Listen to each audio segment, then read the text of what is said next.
ఇది నిజంగా జరిగిన సంఘటన అండి. ఒక అమ్మాయికి అబ్బాయికి మధ్య లాంగ్ డిస్టెన్స్ రిలేషన్షిప్ నడుస్తూ ఉంది. ఎలాంటి గొడవైనా ఆ అమ్మాయి అస్సలు కాంప్రమైజ్ కాదు. వీడు నేను తప్ప వీడికి ఎవరున్నారు, వీడెక్కడికి పోతాడు అనే భావనలో ఉండేది.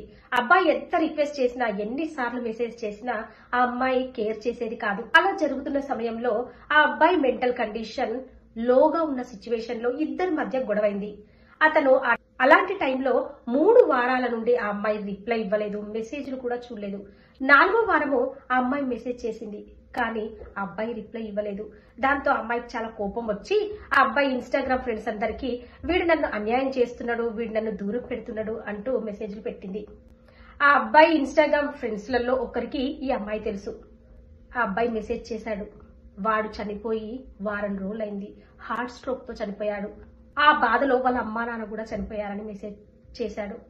ఆ మెసేజ్ చూసిన అమ్మాయి చాలా బాధపడింది. అండి ఏం జరిగిందో, ఎంత సెన్సిటివ్ మనుషులు ఉంటారో. ఆ అమ్మాయి అలా జరుగుతుంది అనుకోలేదు, కానీ ఆ అమ్మాయి బిహేవియర్ వల్ల ఆ అబ్బాయి ఫ్యామిలీ కోల్పోయాడు. అందుకే ఏ పని చేసినా ఆచి తూచి చేయాలండి. ఏమంటారు?